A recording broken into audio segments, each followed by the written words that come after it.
This is a special edition of Late Night Health. I'm Mark Alyn. All that noise is from Supply Side Global in Las Vegas. We're here again.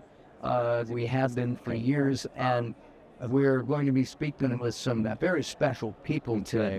We're going to start with Marisol Villalobos. That's okay. And she is the CEO of Amasar.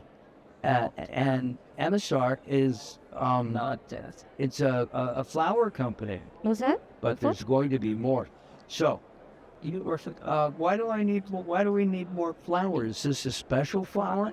Yeah, it's a very special flour. First of all, Mark, thank you for the opportunity. It's our first time here in the show, so I'm very happy. And yes, Breadfruit makes a great flour that can come and participate of that market fit that people are looking for, nutritional flours that are clean label, that are highly nutritious, that bring in a lot of fiber naturally, that are naturally gluten-free, and also naturally non-GMO, because the breadfruit crop has been overseen. So it's virgin. I say it's a virgin. Nobody has touched it, and we're promoting all that natural, gluten-free, and high nutritional properties on the flour. And that's made from breadfruit. Okay. I somehow I remember reading stories about breadfruit, right? And this is breadfruit from Puerto Rico. Yes, this is from Puerto Rico, but it didn't grow originally in Puerto Rico. It was imported from the British Empire to the Caribbean region, and that was brought in from Tahiti, from the Polynesian islands. But that was 200 years ago, more than 200 years ago. So I remember. So we're using breadfruit in our island for more than 200 years already.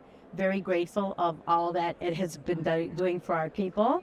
And we're like, I say, Mark, we are rediscovering breadfruit and all the nutritional properties it has.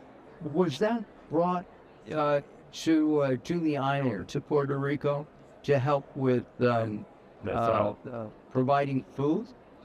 Well, actually, our theory is that it came in. Remember Pirates of the Caribbean? Sure. and all that's contraband, and so it just came in as another thing, as an exchange of products, because Puerto Rico is a Spanish colony, but we were very close to the British Empire colonies, so it just have to hop up from island to island until it got to us, and we saw the nutritional value of it, and we've been using it for centuries. Now, your background is as an educator, so part of what you're doing is educating people for a gluten-free, high-protein flour, right? Yeah.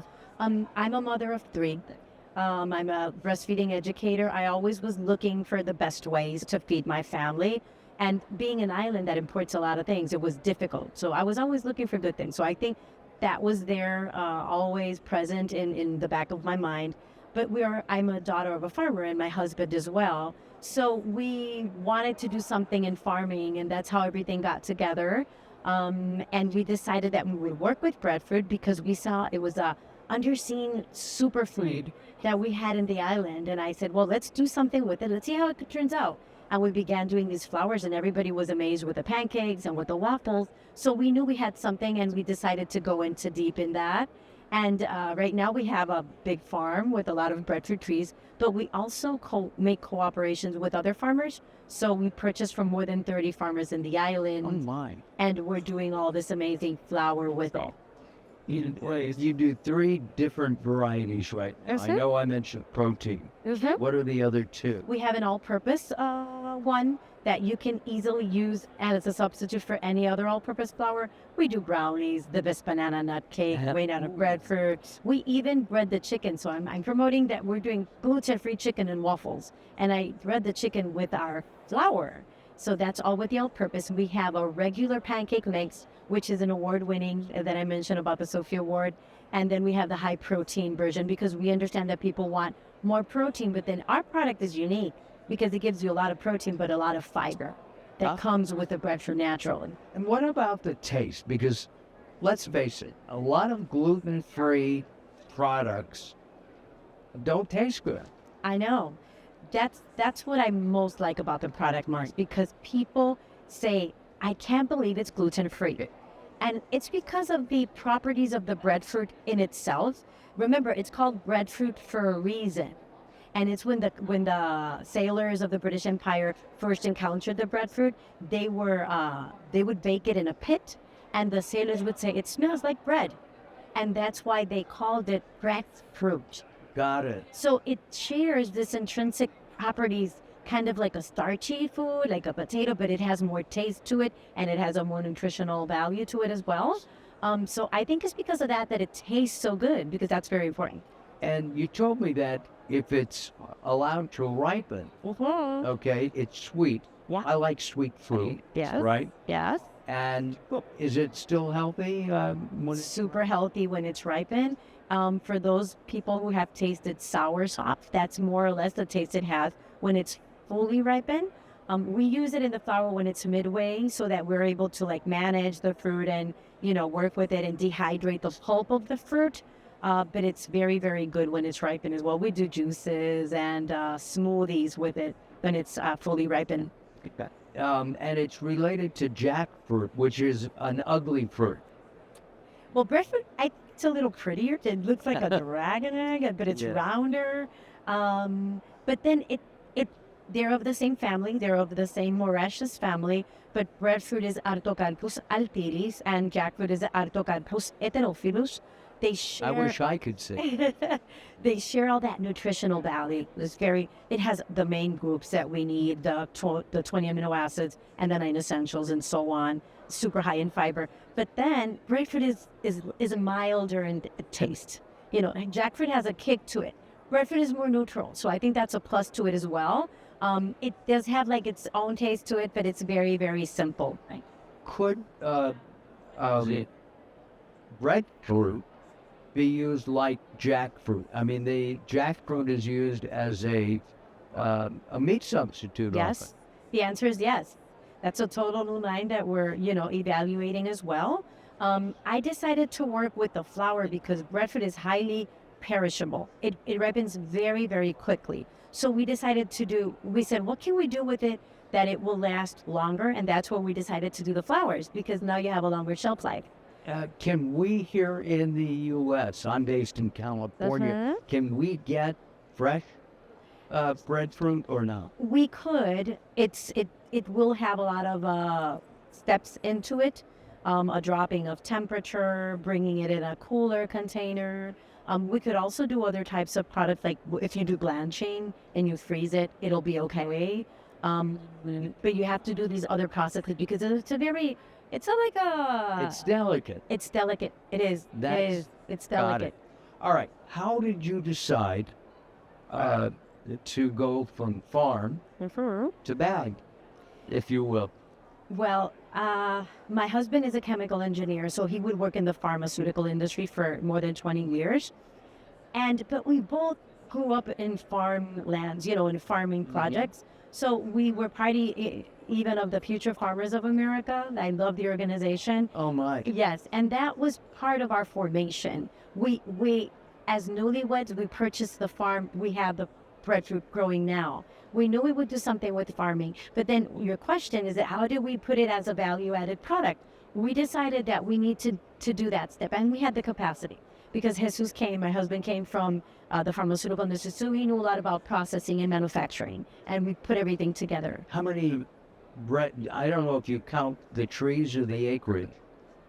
We have more than 12 acres of breadfruit. It's more than 550 trees. But there's a lot of breadfruit growing all around the Puerto Rico island, and we're using plenty of that as well.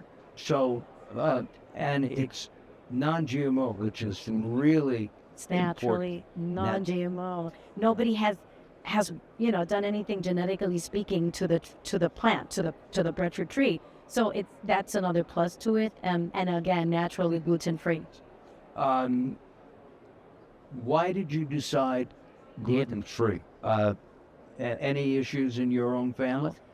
Not directly. We do have friends that we appreciate so much, and one of them is gluten intolerant fully, so So we knew about that importance of having something in the market that could easily substitute the other brands, or work with the other brands in terms of being great. So we decided that there was a niche there that we could attend and serve. That's why we decided to do everything gluten-free. And we're the only manufacturing site in Puerto Rico that's gluten-free certified. And so you own not only the trees and the fruit, but you also own the manufacturing. Yes, we're the whole thing. We want it to be like the expert smart. It's being an emerging product like Breadfruit that has so much to offer. We understood that we had to be specialists from the farm to the entire process. So that's why we decided that we wanted to.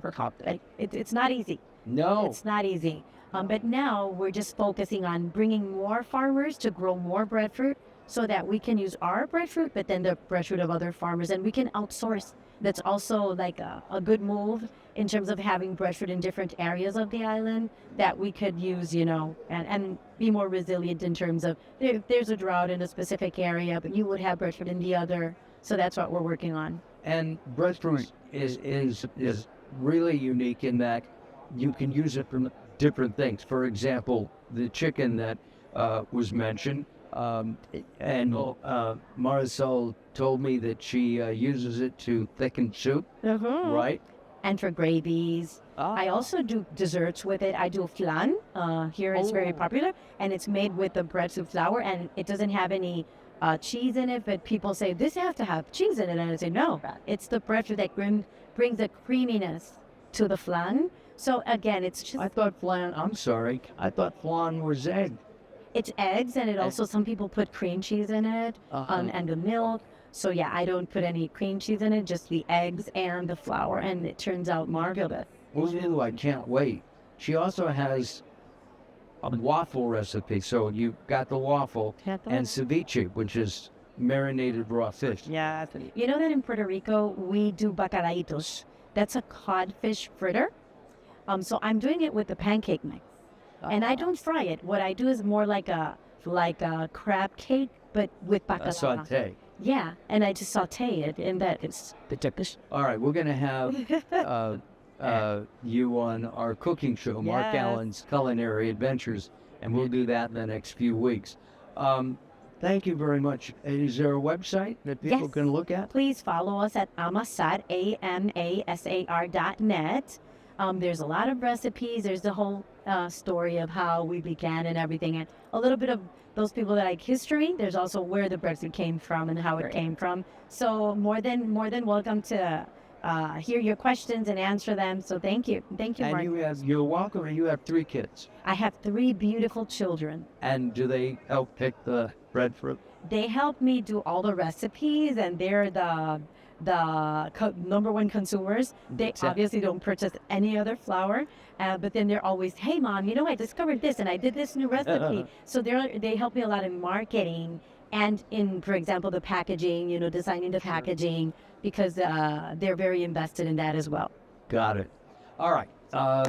That wraps up this edition of Late Night Health. I'm Mark Alyn. We'll see you next time. Thank you. What are you